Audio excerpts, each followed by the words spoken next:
माझ्या मित्राने भाड्याने गाडी केली. लगेच ते वाक्य ऐकून एक जण म्हणते, ए मित्राला भाड्या बोलला तू? हे म्हणते, नाही रे, माझा मित्र आहे ना, त्याने भाड्याने गाडी केली. अरे मित्राला भाड्या बोलला रे. आता मला सांगा, भाड्याने म्हणजे किरायाने, पण इथं एकच शब्द आहे, पण या शब्दाचे वेगवेगळे अर्थ निघालेत. अगदी आपली ही मराठी भाषा इतकी विनोदी आहे आणि एवढी मनोरंजक आहे. असाच मनोरंजक पद्धतीनं आपल्याला अभ्यास करायचा आहे. आणि आज या चौथी स्कॉलरशिपच्या या पुस्तकामध्ये आपल्याला आज शिकायचं आहे घटक दुसरे, शब्दसंपत्तीवरील प्रभुत्व, त्यामधील उपघटक 13वे, एकाच शब्दाचे भिन्न अर्थ शोधणे. एकच शब्द, बरोबर आहे, आणि त्याचे वेगवेगळे अर्थ होतात. मग आता कसे अर्थ होतात हे आपल्याला पाहायचं आहे. यासाठी तुम्हाला वाचन करावं लागेल बालमित्रांनो. जेवढं तुम्ही वाचन करताल, पाठांतर करताल, तेवढं तुम्हाला हा भाग सोपा जाईल. मग तुम्ही आता हे घेतलात हातात आणि पाठ करत बसलात, नाद म्हणजे छंद, नादमध्ये छंद म्हणजे आवाज, नादमध्ये छंद म्हणजे आवाज, असं जर पाठ करत बसलात तर जमणार नाही. हे सारखं वाचन करा, समजून घ्या, संदर्भ ग्रंथ वाचा, वर्तमानपत्र वाचा, गोष्टीचे पुस्तकं वाचा आणि मग तुम्हाला हा अभ्यास आपोआपच होईल. म्हणून वाचन जास्त करा. बघा, आता एकाच शब्दाचे भिन्न अर्थ शोधणे हा भाग आहे, महत्त्वाचा आहे. पुस्तक उघडा सगळेजण. तुमचं नवनीतचं, स्कॉलरशिपचं, मराठी विषयाचं, सेमी नसेल मराठी माध्यमचं पुस्तकात पेज नंबर 61वर पहा. अंक. आता अंक म्हणजेच काय रे? 1 अंक, 2 अंक, हे अंक म्हणजे संख्या. म्हणजे अंक म्हणजे संख्या, आकडा, किंवा अंक म्हणजे मांडी, ह्यालासुद्धा अंक म्हणतात. अंग म्हणजे एक शरीर. अंग म्हणजे काय? शरीर. अंग म्हणजे एक भाग, त्या अंगाला बघ म्हणजे तिकडल्या भागाला बघ. अंग म्हणजे बाजू, असं सुद्धा होते बरं का, ही बाजू किंवा ती बाजू, असं अंग. अंतर म्हणजे काय? मन, भेद किंवा लांबी. आता अंतर म्हणजे तुम्हाला लांबी म्हणजे माहिती आहे, पण भेद, अंतर म्हणजे काय? भेद म्हणजे फरक, असं सुद्धा आहे. आणि अंतर म्हणजे मन, अंतर्मनात, बरोबर आहे, अंतकरणात, ते अंतर.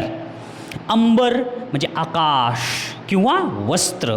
अनंत, अमर्याद किंवा अनंत म्हणजे परमेश्वरसुद्धा म्हणतात. अभंग म्हणजे न भंगलेला किंवा अभंग म्हणजे न भंगलेला पण, आणि काव्यरचनेचा एक प्रकार. आस म्हणजे काय? इच्छा. आस म्हणजे काय? इच्छा आहे माझी, तशी आस आहे. किंवा गाडीच्या 2 चाकांना जोडणारा एक कणा, त्याला पण आस म्हणतात. ऋण म्हणजे काय? कर्ज. ऋण म्हणजे उपकारसुद्धा होते, कर्ज पण, उपकार पण. किंवा ऋण म्हणजेच काय? आपल्या वजाबाकीचं चिन्ह. ऋण करा, धन करा, अधिक करा, वजा करा, ते असते ना, ते ऋण म्हणजे वजाबाकीचं चिन्ह. ओढा म्हणजे मनाचा कल किंवा पाण्याचा लहान ओघ. आता ओढा म्हणजे माझं मन तिकडं ओढायले की तीच खेळणी घेऊ, बरोबर आहे. आणि पाण्याचा जो लहान ओघ असतो, किती छान ओढा व्हायला आहे तिथं, झुळझुळझुळ, ते ओढा. कर म्हणजे हात. कराग्रे वसते लक्ष्मी म्हणतात ना, ते कर. कर म्हणजे किरणसुद्धा होतं आहे. किंवा कर म्हणजे सरकारी सारा. कर भरला नाही का तुम्ही? किती कर लावला आहे? ते सरकारी सारा, टॅक्स. कर्ण म्हणजे काय? कान. सगळ्यात पहिलं कर्ण. दुसरं काय? कर्ण म्हणजे महाभारतातील एक योद्धा आहे, सूर्यपुत्र कर्ण, मृत्युंजय कर्ण, ते कर्ण. उदार कर्ण. किंवा कर्ण म्हणजे काटकोन त्रिकोणातील बाजू. आता बघा, एकच कर्ण आहे पण किती नावं आहेत त्याचे? 3 आहेत, त्याला अर्थ वेगळे. हे शब्द एकच आहेत पण अर्थ वेगवेगळे. कळ म्हणजे काय? भांडणाचे कारण. ह्यानं कळ काढतं रे, हो काय, हे ह्याच मुलानं कळ काढली म्हणून ह्या दोघांमध्ये भांडणं झाली, ते कळ. पुन्हा गुप्त किल्ली. कळ म्हणजे काय? ते बटन, ते गुप्त किल्ली म्हणजे कळ. किंवा वेदना. लई कळ लागली मला, बकेट उचललं, ते कळ. वेदना. नाही मला काही नाही झालं, तुम्हाला समजावं म्हणून करायला मी. काळ म्हणजे काय वेळ, काळ म्हणजे काय वेळ, काळ म्हणजे यम, काळ म्हणजे मृत्यू. चिरंजीव म्हणजे काय मुलगा, चिरंजीव म्हणजे काय मुलगा, लग्नाच्या पत्रिकेवर नाव टाकते बघा चिरंजीव. किंवा दीर्घायुष्य, चिरंजीव भव म्हणजे काय दीर्घायुष्य तुला लाभो. जलद म्हणजे काय लवकर लवकर, जलद चला लवकर चला, ती गाडी कशी आहे जलद आहे हो, म्हणजे काय एक्सप्रेस म्हणजे लवकर. किंवा जलद म्हणजे ढग, ढगाला सुद्धा जलद म्हणतात. पुढचं जीवन म्हणजे आयुष्य, किंवा जीवन म्हणजे पाणी, पाण्याला सुद्धा जीवनच म्हणतात. डाव म्हणजे कारस्थान, कपट किंवा खेळी, माझा डाव आहे असं म्हणतात ना ते. तट म्हणजे किनारा, तट म्हणजे कडा, तट म्हणजे किल्ल्याची भिंत, किल्ल्याची जी भिंत आहे जे कंपाऊंड किल्ल्याचं त्यालाही तटच म्हणतात. तळी म्हणजे तलाव किंवा तळाला जाणे, तळी म्हणजे काय तळाला किंवा तलाव. तीर म्हणजे काठ, नदीचा काठ म्हणजे ते तीरावर आलं बघा ते तीर, किंवा तीर सरळ काय तीर लागला बरोबर लागला म्हणजे धनुष्यातून निघालेले जे बाण आहेत त्यालाही तीर म्हणतात. आणि नदीचा जो किनारा आहे त्यालाही तीरच म्हणतात, काठ. दंड म्हणजे काय शिक्षा, किती मोठा दंड लावला तुला, फक्त गाडी 2 मिनिट तिथं उभी केली होती की ट्रॅफिक पोलिसांनी दंडच लावला, म्हणजे काय दंड लावला म्हणजे काय तिथं शिक्षा केली. दंड म्हणजे काठी, दंड आणला नाहीस का रे आज व्यायाम करण्यासाठी, दंड आणला नाही म्हणजे काठी आणली नाही. दंड म्हणजे काय तुझा व्यायाम केल्यानं दंड मजबूत झाला रे, म्हणजे काय रे बाहू, दंड म्हणजे काय बाहू, ताकद, वा वा हे दंड, अलग लक्षात. पुढचं आणखीन काय, द्विज म्हणजे पक्षी, द्विज म्हणजे ब्राह्मण असंही होतं.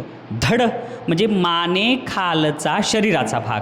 आता ही मान आहे, मानेच्या खालचा जेवढा भाग आहे ते सगळं शरीराचा खालचा जो भाग आहे ते सगळं धड म्हणतात त्याला. धड म्हणजे काय अखंड, धड म्हणजे काय स्पष्टपणे, अरे अरे रे धड तुला चालतासुद्धा येत नाही की रे, धड म्हणजे काय स्पष्टपणे म्हणजे नीट. ध्यान म्हणजे चिंतन, ध्यान म्हणजे समाधी, ध्यान म्हणजे काय भोळसट व्यक्ती. नाद म्हणजे काय छंद, किंवा काय नाद लागलाय रे तुला खरंच, किती क्रिकेटचा नाद लागलाय, नाद म्हणजे काय छंद. किंवा नाद म्हणजे काय आवाज, किती छान आहे ते, 1 घंटा वाजलं की त्याचा किती छान नाद येते म्हणजे काय आवाज येते. नाव म्हणजे होडी, आणि नाव म्हणजे काय कशाचं आहे, तुझं नाव काय हे ती पाण्यावर तरंगणारं नाव किती छान आहे हे, म्हणजे एकच शब्द पण त्याचे अर्थ 2 वेगवेगळे. पक्ष हे इंग्लिशमध्ये नाही बरं का, असं कुठल्याच भाषेत अशी नाही आहे, हे फार मनोरंजक भाषा आहे आपली, म्हणून ह्याचा मराठी भाषेला गौरवण्यात आलेला आहे बरं का. मानांकन प्राप्त झालेले आहे भाषेला, राष्ट्रभाषा म्हणून गौरवण्यात आलेलं आहे. पक्ष म्हणजे वादातील बाजू, म्हणजे आता पक्ष म्हणजे काय वाद सुरू झाला, ह्या पक्षाकडून असं म्हणलं गेलं आहे आणि त्या पक्षाकडून असं म्हणलं झालं आहे. पक्ष म्हणजे काय पंखसुद्धा होतं आहे, पक्ष म्हणजे पंधरवाडासुद्धा होतं आहे 15 दिवसाचा.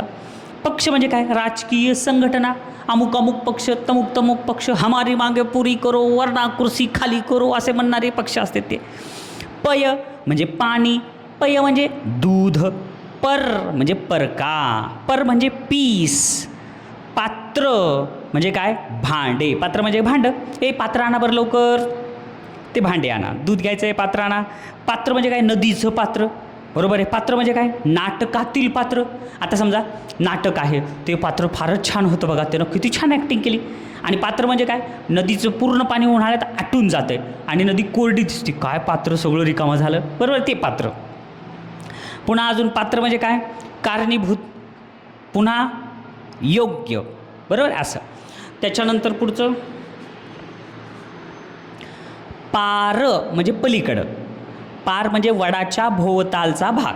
आता खेडेगावात म्हणजे वडाचं झाड असते आणि त्या वडाच्या झाडाच्या भोवताली जे कठरा असते त्याला पार म्हणतात. आणि पार म्हणजे काय पलीकडं सुद्धा होते. पूर म्हणजे काय नगर, पूर म्हणजे पाण्याचा पूर असंही होतं. भेट म्हणजे नजराना, महाराजाधिराज यांनी भेट पाठवली आहे म्हणजे नजराना. आणि भेट म्हणजे काय भेटणे, एकमेकाला hi hello how are you असं भेटणे. मान म्हणजे मोठेपणा, किंवा मान म्हणजे काय शरीराचा एक भाग, हे मान आपली. माया म्हणजे ममता किंवा धन, कपडा शिवताना कडेने सोडलेली जागा म्हणजे माया. माळ म्हणजे फुलांची माळ किंवा माळ म्हणजे काय, ओसाड जागा. हे चला रे माळावर क्रिकेट खेळायला चला, ते माळ. वर म्हणजे आशीर्वाद. माग, तुला काय वर मागायचं आहे माग, बरोबर आहे, ते वर म्हणजे आशीर्वाद. वर म्हणजे वरची दिशा, वर वर वर बघा ते. हां, त्याच्यानंतर अजून वर म्हणजे काय, ज्याचे लग्न ठरले आहे असा पुरुष. ज्याचं लग्न ठरलं त्या पुरुषाला वर म्हणतात आणि ज्याचं लग्न ठरलं त्या महिलेला वधू म्हणतात. बरं, वल्ली म्हणजे काय, वेल किंवा वल्ली म्हणजे काय,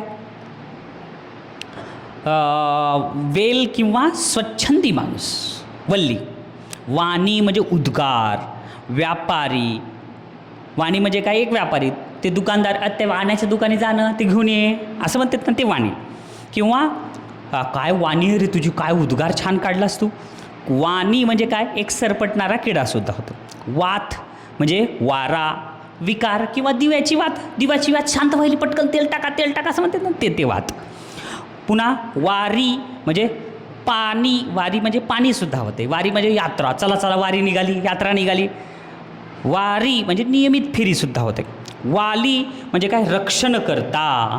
पुराण कथेतील एका वानराचे नाव म्हणजे वाली. पुन्हा विभूती म्हणजे पुण्यपुरुष किंवा कपाळावर लावायचं भस्म किंवा अंगारा किंवा रक्षा, त्याला विभूती म्हणतात. सुमन म्हणजे फूल किंवा पवित्र मन. सुमन म्हणजे पवित्र मन आणि सुमन म्हणजे फूल असंही म्हणतात. सूत म्हणजे धागा किंवा सूत म्हणजे सारथी. हार म्हणजे पराभव. हार म्हणजे काय, पराभव. आणि हार म्हणजे काय, फुलांचा हार असंही होते. किती सोपं आहे बघा बरं. अरे अशा प्रकारे संपले. एवढे जे एकच पानावर आपले शब्द होते ते पान नंबर 61वरचे सगळे शब्द झाले. आता शब्द जर झाले असतील तर आता आपण बघूया नमुना प्रश्न. काय दिले बघा नमुना प्रश्नात, अधोरेखित शब्द ज्या अर्थाने वापरला आहे त्या अर्थाच्या पर्याय क्रमांकाचे वर्तुळ रंगवा असं म्हणले. मग आता काय, पहिलं नाव किनाऱ्यावर येताच नावाड्याने माझे नाव विचारले. आता अधोरेखित पहिल्यांदा असलेलं नावच्या खाली केले बरं का रे. मग काय, नाव म्हणजे ती होडी का, व्यक्तीचं नाव का, नाम का, आगबोट. मग नाव किनाऱ्यावर, नाव किनाऱ्यावर म्हणजे आगबोट नाही, नाम नाही, व्यक्तीचं नाही, तर होडी करेक्ट आहे. म्हणून पहिल्याचं उत्तर एक तिथं दिलेलंच आहे बघा. असं ठळक तिथं दिसतंयच उत्तर. उत्तर दिसलं की झालं, मग आपलं मूडच जातं. म्हणजे आपण विचारच करत नाहीत. प्रश्न असं वाचत वाचत वाचत असं इकडून इकडे गेलं की लगेच उत्तर दिसतंय. उत्तर दिसलं म्हण लगेच आपण डोकं विचारच करत नाहीत, मग लगेच पर्यायी एक म्हणायचं. हां, म्हणून पुस्तकावर उत्तराच्या खुणाच करायच्या नाही. दुसरं, मनी नाही भाव आणि देवा मला पाव. किती अर्थपूर्ण शब्द आहेत. मनी नाही भाव म्हणजे मला मनात काहीच भाव नाही आणि देवा मला पाव कसं होईल. मग आता भावच्या खाली अधोरेखित शब्द आहे. मग तो भाव म्हणजे दर का, भाव म्हणजे किंमत का, नाही. भाव म्हणजे अहंकार का, नाही. तर भाव म्हणजे भक्ती करेक्ट आहे. म्हणून देवाला जर भक्तिभावानं हाक मारली तर देव ऐकतच आहे. आता हे झाले नमुना प्रश्न. आता सरावाचे प्रश्न. मग मुलांनो आता बघा बरं, तुम्हाला कळालं नाही इथलं इथं उत्तरं पुस्तकात दिले तर आपलं लक्ष उत्तराकडे गेलं. मग आता खाली उत्तर लिहायला जागा आहे पण तुम्ही लिहायचं नाही. सगळ्यांनी ताबडतोब वही करायची, एक स्वतंत्र वहीवर अशा पद्धतीनं माहिती लिहायची. आणि माहिती लिहिलं, प्रकरणाचं नाव लिहिलं की लगेच खाली प्रश्न पहिला म्हणून लिहायचं. 1 2 3 4 5 6 7 8 9 10 लिहा. त्याच्यापुढं वर्तुळाचे 4 वर्तुळं काढा आणि त्या प्रत्येक वर्तुळामध्ये काय करायचं माहिती आहे का मुलांनो, अशा प्रकारे 1 2 3 4 1 2 3 4 1 2 3 4 असं सगळ्यामध्ये लिहून टाकायचं. आणि जे उत्तर येईल त्याला रंगवायचं. तुम्हाला उत्तर रंगवता येणं हा सुद्धा एक अभ्यास आहे बरं, मी वारंवार सांगतोय. प्रश्न पहिला पहा, पुढील प्रत्येक वाक्यातील अधोरेखित शब्द ज्या अर्थाने वापरला आहे त्या अर्थाच्या पर्याय क्रमांकाचे वर्तुळ रंगवा. फार सोपं हे तर. आता बघा कोणत्या अर्थानं वापरलं हे पहिलं बघायचं बरं का. पहिलं काय आहे, नंबर 1 संत तुकोबांनी लिहिलेल्या अभंगांची रचना श्रवणीय आहे. लिहिलेल्या अभंगांची, मग अभंग म्हणजे काय? न तुटणारी का? अभंग म्हणजे न भंगणारी का? अभंग म्हणजे अमर्याद का? नाही, तर अभंग म्हणजे काव्यरचनेचा प्रकार. पुस्तक आहे ना, पुस्तकाशिवाय काही शक्य नाही बरं का. पुस्तक पाहिजेच. तुम्ही जास्तीत जास्त स्क्रीनकडे बघायचं नाही पुस्तकात. असं समजा मी तुम्हाला वर्गातच शिकवायलो, वर्गात शिकवताना तुम्हाला असतंय का सगळे, मग आमच्या हातात पुस्तक असते, मग तुमच्याही हातात पुस्तक पाहिजे. त्याच्यामुळं पुस्तकात पहा. म्हणून पहिल्याचं उत्तर काय येतं आहे? पर्याय नंबर 3. लगेच 3ला छानपैकी रंगवायचं. उत्तर रंगवणं, गोलाकार करणं हेही महत्त्वाचं आहे. पुढचा प्रश्न, त्यांनी आपले जीवन देशासाठी अर्पण केले. मग आता जीवनला अधोरेखित आहे, मग काय येईल? जीवन म्हणजे काय? त्यांनी जीवन अर्पण केलं म्हणजे पाणी. पाणी देशाला अर्पण कोण करते? पाणी तर घरोघरीच असते. त्यांनी आपल्या भावना अर्पण केल्या. नाही, भावना तर मनात असतात, अर्पण नाही. त्यांनी आपलं बलिदान अर्पण केलं देशासाठी. नाही, त्यांनी आपलं आयुष्य देशासाठी अर्पण केलं. करेक्ट आहे की रे? म्हणून दुसऱ्याच उत्तर पर्याय नंबर 4. त्यांनी आपले जीवनच्या जागी ते शब्द ठेवून बघायचा, आयुष्य देशासाठी अर्पण केले. करेक्ट आहे की रे? म्हणून दुसऱ्याच उत्तर 4. लगेच 4ला रंगवायचं. हे बघा, 1 2 3 4 झाला, रंगवलं, छानपैकी रंगवा. लगेच पुढचा प्रश्न काय आहे? पुढचा प्रश्न, आजोबांच्या बळकट दंडात दंड शोभून दिसतो. हा हा हा हा, बळकट दंडात दंड शोभून दिसतो. मग दंड म्हणजे काय? आधार का? दंड म्हणजे शिक्षा का? दंड म्हणजे बाहू का? बळकट दंडात बाहू शोधून नाही. बळकट दंडात दंड म्हणजे काठी. हां, दंड म्हणजे काठी शोभून दिसते. म्हणून तिसऱ्याच उत्तर पर्याय नंबर 1. लगेच वहीमध्ये रंगवायचं बरं का, पण रंगवायचं. तुम्ही जर असं लक्षात ठेवला, त्याचं उत्तर ते, त्याचं उत्तर त्या, विसरून जाते घरी जाईपर्यंत. वहीत उत्तरं नोंद करावंच लागतंय. पुढचं, आई म्हणाली दोन्ही कर जोडून नमस्कार कर. आता बघा, नमस्कार कर बी आहे आणि दोन्ही कर जोडून. आता करच्या खाली रेष आहे, मग कर म्हणजे काय? सरकारी सारा, इन्कम टॅक्सचं कर का? नाही. कर म्हणजे काय? शिवार, सॉरी, कर म्हणजे किरण का? नाही. कर म्हणजे करणे का? नाही. तर कर म्हणजे हात. दोन्ही कर म्हणजे दोन्ही हात. त्या करच्या जागी हात ठेवून बघा, अर्थपूर्ण होते. दोन्ही हात जोडून नमस्कार कर. म्हणून चौथ्याचं उत्तर पर्याय नंबर 2. पुढचा प्रश्न 5वा, रानटी प्राण्यांचा वावर वाढल्याने वावरात भुईमूग पेरला नाही. आता बघा काय आहे इथं, काय म्हणले? रानटी जे प्राणी आहेत त्या रानटी प्राण्यांचा वावर वाढल्याने वावरात भुईमूगच पेरला नाही. मग आता काय? वावर म्हणजे काय रे? शेत. वावर म्हणजे शिवार. वावर म्हणजे प्रवास. वावर म्हणजे वर्दळ का? नाही. तर वावर म्हणजे काय ते शब्द ठेवून बघा. रानटी प्राण्यांचा वावर म्हणजे काय? शेत वाढल्याने. नाही, शेत नाही येत. रानटी प्राण्यांचा वावर म्हणजे शिवार. रानटी प्राण्यांचा शिवार वाढल्याने नाही. रानटी प्राण्यांचा वावर म्हणजे प्रवास वाढल्याने. रानटी प्राण्याचा वावर म्हणजे प्रवास नाही. रानटी प्राण्यांचा वावर म्हणजे वर्दळ. हां, करेक्ट. वावर म्हणजे इथं वर्दळ वाढल्याने.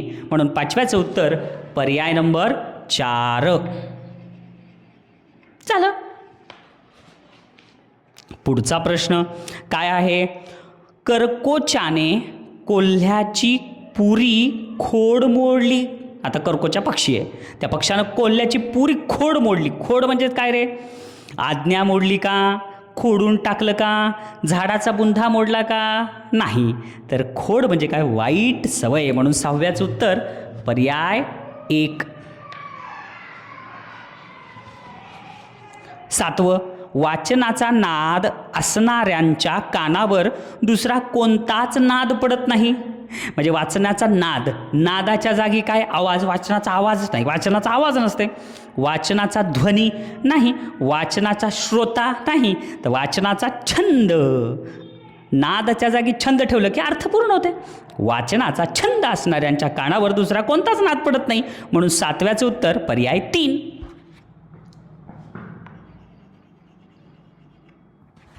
8वं, घट तयार करण्याच्या व्यवसायात कुंभार घट करीत नाही. मग आता घट तयार करण्याच्या म्हणजे घट म्हणजे काय, तोटा तयार करण्याच्या नाही, नुकसान तयार करण्याच्या नाही, पणती तयार करण्याचा व्यवसायात कुंभार पंती का मडकी, पंती येणार नाही, घट म्हणजे पंती नाही तर घट म्हणजे मडकी, म्हणून 8व्याचं उत्तर पर्याय नंबर 2. मडकी तयार करण्याच्या व्यवसायात कुंभार घट करत नाही, म्हणून 8व्याचं 2.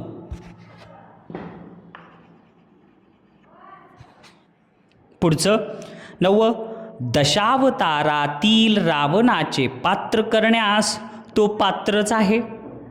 रावणाचे पात्र करण्यास तो पात्रच आहे. म्हणजेच काय, तो पात्रच आहे म्हणजे भांडेच आहे का, तो पात्रच आहे म्हणजे नदीचं पात्र आहे का, पात्र म्हणजे काय नाटकातील पात्र आहे का, नाही तर पात्र म्हणजे काय योग्य आहे, म्हणून 9व्याचं उत्तर पर्याय नंबर 4.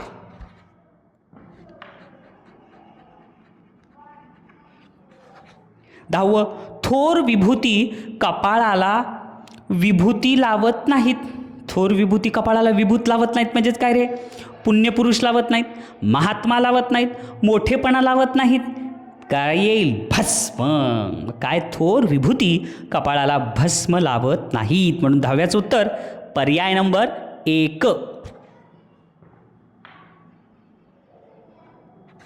बघा बरं बालमित्रांनो, अशा प्रकारे प्रश्न पहिला पूर्ण झाला, समजला तुम्हाला. मग एकाग्रतेनं आता प्रश्न दुसरा तुम्ही सोडवा बरं, मनाने सोडवा एकाग्रतेनं. थांबा थांबा, तुमचंही असं होऊ शकते बरं परीक्षेत. प्रश्न पहिल्याचं 7वं बघा. 7वं आपण म्हणताना काय म्हणलो, तो वाचनाचा नाद असणाऱ्याच्या कानावर दुसरा कोणताच नाद पडत नाही. म्हणजे वाचनाचा नाद म्हणजे काय, वाचनाचा छंद असणाऱ्यांचा. बरं, आपण इथं गडबडीमध्ये छंद म्हणलं आणि ध्वनी लिहिलं आहे, म्हणून 7व्याचं उत्तर पर्याय 3 येतं आहे. पण एकदा जर चुकलं तर परीक्षेत संधी नाही बरं का डबल करायला, म्हणून विचार करून लिहा. कदाचित माझं इथं चुकलं, तुम्हाला तिकडं कळत असेल, तुम्ही म्हणत असताल सर 2 नाही हो, 2 नाही 3 येतं आहे, 3 येतं आहे, पण तुमचा आवाज मला येईल कसा. काही हरकत नाही, तुम्ही सगळ्यांनी लक्ष दिलात हे मला समजलं. पहा पुढचा प्रश्न सोडवायलात ना, सोडवा लवकर. सोडवलात. पहा आता तुम्ही जर सोडवला असेल तर बघा प्रत्येक प्रश्न सोपा आहे बरं का. नसेल तर व्हिडिओला पॉज करा, अगोदर पूर्ण सोडवा आणि सोडवून पुन्हा डबल पहा. प्रश्न दुसरा, पुढील प्रश्नांच्या योग्य उत्तरांच्या पर्याय क्रमांकाचे वर्तुळ रंगवा. प्रश्न समजून घ्यायचा नेहमी. प्रश्नांच्या योग्य उत्तरांच्या पर्याय क्रमांकांचं, तिथं प्रश्न दिला आहे त्याचं योग्य उत्तर कोणतं, ते पर्याय क्रमांक त्याला रंगवायचं. पहिला प्रश्न, चुकीच्या अर्थाचा पर्याय ओळखा. चुकीचा अर्थ दिला बरं का. अर्थ म्हणजे काय, धन, आणि अर्थ म्हणजे मर्म, बरोबर आहे की रे हे तर. त्याच्यानंतर अंक म्हणजे मांडी आणि अंक म्हणजे आकडा, आत्ता शिकलोत आपण, बरोबर आहे. पय म्हणजे पाणी आणि पय म्हणजे दूध, हेही बरोबर आहे. ऋण म्हणजे चिन्ह आणि ऋण म्हणजे पैसा, चुकलं, ऋण म्हणजे पैसा नाही आहे, म्हणून पहिल्याचं उत्तर पर्याय नंबर 3. लगेच 3ला रंगवायचं छानपैकी. झालं. पुढचा प्रश्न दुसरा, चुकीच्या अर्थाचा पर्याय निवडा. आता चुकीचं कोणतं तरी आहे बरं का ह्याच्यात, ते निवडायचं आहे. वात, वात म्हणजे वारा, वात म्हणजे विकार, लई वात आला रे बाबा असं म्हणतात ना, बरोबर आहे की रे, दोन्ही वारा पण आहे विकार पण आहे, बरोबर आहे. त्याच्यानंतर डाव म्हणजे कारस्थान खिळी, डाव म्हणजे कारस्थान केलं त्यानं खिळी केली, हे बरोबर आहे पण. त्याच्यानंतर काय, तीर म्हणजे बाण आणि नदीचा तीर काठ, हेही बरोबर आहे. मग आता 3ही बरोबर, तर 4थंच चुकलं. अंबर म्हणजे ढग, अंबर म्हणजे कमळ नाही, म्हणून दुसऱ्याचं उत्तर पर्याय 4. तिसरा प्रश्न, जलद या शब्दाचे 2 भिन्न अर्थ असलेला योग्य पर्याय निवडा. आता काय म्हणले, एकाच शब्दाचे भिन्न अर्थ शोधणे हे धड्याचं नाव आहे आपलं. आता इथं जलद हे शब्द दिले आहे, त्याचे दोन भिन्न अर्थ शोधायचे. मग जलदला सावकाश म्हणतात का? जलद. आणि सावकाश कसं येईल? चुकलं, पहिला पर्याय गेला. जलद म्हणजे समुद्र म्हणतात का? पाणी म्हणतात का? नाही. जलद म्हणजे चंद्र? नाही. जलद म्हणजे वेग? वेग होऊ शकते पण चंद्र नाही. म्हणून पर्याय 1, 3, 4 कटले. उरलं काय? पर्याय 2. जलद म्हणजे लवकर. जलद म्हणजे लवकर लवकर लवकर. आणि जलद म्हणजे ढग, हेही बरोबर आहे. म्हणून तिसऱ्याचं उत्तर पर्याय 2. वाचत गेलात तर येतंय बरं का रे. पुढचा प्रश्न 4. पक्ष या शब्दाचा पुढीलपैकी कोणता अर्थ होत नाही? मुलांनो, आपल्याला प्रश्न समजणं महत्त्वाचं आहे. उत्तराकडला महत्त्व देऊ नका, प्रश्नाला महत्त्व द्या. तुम्ही प्रश्न समजला की उत्तर येतच आहे. म्हणून प्रश्न दमाने वाचा. पक्ष या शब्दाचा पुढीलपैकी कोणता अर्थ होत नाही? कोणता अर्थ होत नाही? मग पक्ष म्हणजे पंधरवाडा, हे होतंय. पक्ष म्हणजे वादातील बाजू, ह्या पक्षाची बाजू घेऊ का त्या पक्षाची, हे पक्ष बरोबर आहे. त्याच्यानंतर पक्ष म्हणजे पंख, पक्ष म्हणजे पंख होत आहे, पण पक्ष म्हणजे पीस नाही. म्हणून चौथ्याचं उत्तर पर्याय नंबर 4. वहीत रंगवा. 5. चिरंजीव या शब्दाचे 2 वेगवेगळे अर्थ असलेला योग्य पर्याय निवडा. मग चिरंजीव म्हणजे काय? तर अल्पायुषी का? पर्याय 2. चिरंजीव आणि अल्पायुषी, चुकलं. चिरंजीव म्हणजे आयुष्य का? चिरंजीव म्हणजे वर का? चुकलं. पर्याय 2 आणि 4 चुकलं. चिरंजीव म्हणजे आशीर्वाद? चुकलं. चिरंजीव म्हणजे पुत्र? हां, होऊ शकते पण आशीर्वाद नाही. पण चिरंजीव म्हणजे पर्याय 1 करेक्ट आहे, मुलगा आणि दीर्घायुषी. म्हणून 5व्याचं उत्तर पर्याय 1.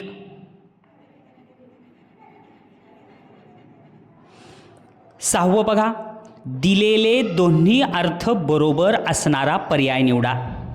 मग आता दिलेले दोन्ही अर्थ, आता एक शब्द दिलाय त्याचे दोन्ही अर्थ बरोबर आहेत का शोधायचे. आता सुमन, सुमन म्हणजे फूल आणि सुमन म्हणजे चांगलं मन, पण सुमन म्हणजे गंध नाही, चुकलं हे. त्याच्यानंतर द्विज म्हणजे पक्षी बरोबर आहे, पण द्विज म्हणजे रक्षण करता नाही, चुकलं. वारी म्हणजे दिवस, चुकलं. वारी म्हणजे यात्रा बरोबर आहे, पण वल्ली म्हणजे वेल बरोबर आहे, आणि वल्ली म्हणजे स्वच्छंद माणूस, हेही बरोबर आहे. म्हणून 6व्याचं उत्तर पर्याय 3.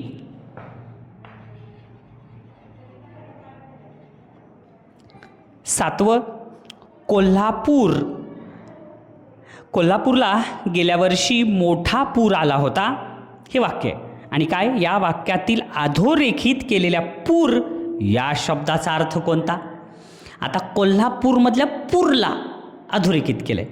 मग पूर ते म्हणजे पाण्याचा पूर का? नाही. पाणलोट का? नाही. जिल्हा का? नाही.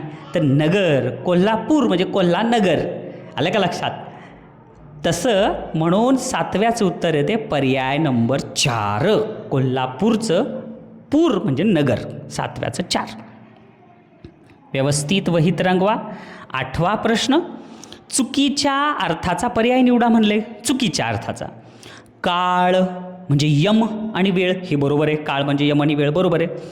काळ म्हणजे झालं यम आणि वेळ, हे बरोबर आहे.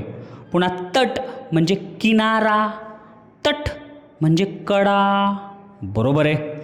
त्याच्यानंतर अंतर म्हणजे मन आणि लांबी, हेही बरोबर आहे. म्हणजे पर्याय 1, 2, 3 बरोबर आहेत. आणि पर्याय 4च निश्चित उत्तर आहे. अनंत, अनंत म्हणजे मर्यादित कुठं होईल का? अनंत म्हणजे मर्यादित, चुकलं. अनंत म्हणजे माऊली, चुकलं. तर 9व्याचं उत्तर पर्याय नंबर 4. सॉरी, 8वा प्रश्न आहे. थांबा, कोणतं चालू आहे आपलं? कोल्हापूर. हां, 9वं चालू आहे. इथं 9वं लिहिलं नव्हतं. हां, हे पण महत्त्वाचं आहे बरं का बाळांनो. प्रश्न कोणता चालू आहे त्याच क्रमांकाचं वर्तुळ रंगवणं फार महत्त्वाचं आहे. 9वा प्रश्न, त्याचं उत्तर आहे पर्याय नंबर 4. आणि आपण 8व्याला रंगवलं तर सगळंच चुकलं बघा. म्हणून जो प्रश्नातला क्रमांक आहे ते उत्तरपत्रिकेत पण तेच पाहिजे. म्हणून बघा, इथं तुम्ही रंगवल्याचे हे 2 फायदे आहेत. प्रश्नपत्रिका वेगळी, उत्तरपत्रिका वेगळी. नाहीतर तिथंच प्रश्न तिथंच रंगवायची सवय लागली तर परीक्षेत गफलत होते. बघा आता आपण आठवा देऊन उडी मारली. 8वा प्रश्न बघा, भोळसट व्यक्ती हा अर्थ पुढीलपैकी कोणत्या शब्दाचा आहे? भोळसट व्यक्ती म्हणजे काय? धड व्यक्ती नाही.